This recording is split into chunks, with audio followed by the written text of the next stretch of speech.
my God, I'm doomed.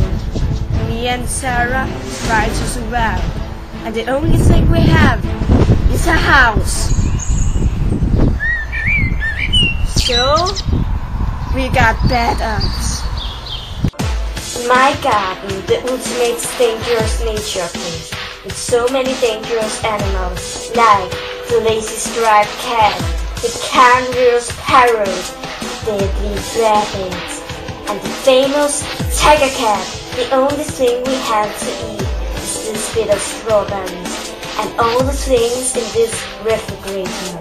It's here we have to survive for longer than 5 minutes. In the nature, it's important not to be fudged and eat leaves. No, I can't do this anymore.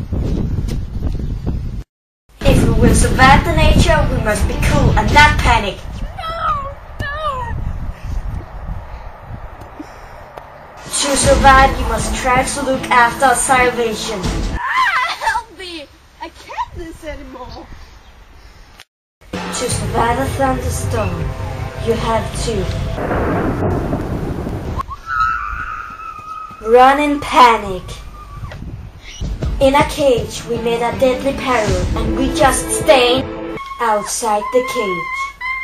After 4 hot minutes, we lay down to sleep on the wonderful earth. No, it's disgusting. Finally, we get enough and go inside. Result: